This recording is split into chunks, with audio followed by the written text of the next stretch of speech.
খেলছি, দেখতে থাকো। শীতের দেশে যেখানে খুব বরফ পড়ে বা তুষার পড়ে, যেমন ধরো আমেরিকা, ইউরোপ, কানাডা, এখানকার বাচ্চারা একটা খুব সুন্দর খেলা খেলে, মজার খেলা। এটা একটা আনন্দ উৎসব বলতে পারো।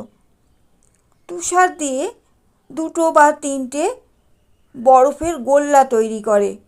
তিনটে হলে একটা বড়, একটা মাঝারি আর একটা ছোট।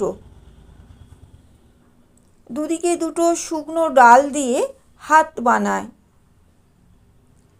পাথরের টুকরো দিয়ে চোখ করে, আবার যেন জামা পরে আছে জামার বোতাম তৈরি করে, বোতাম বসিয়ে দেয়।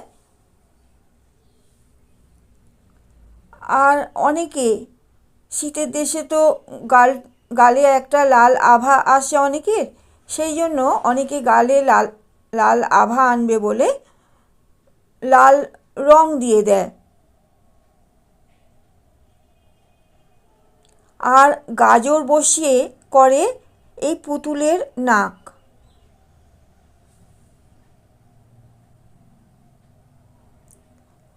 খুব শীত, সেই জন্য অনেকে হাতে হাত মোজা দেয়, গলায় দেয় মাফলার অথবা স্কার্ফ, মাথায় দেয় টুপি, যে যার মতো করে পছন্দ মতো রং বেরঙের টুপি পরিয়ে দেয়।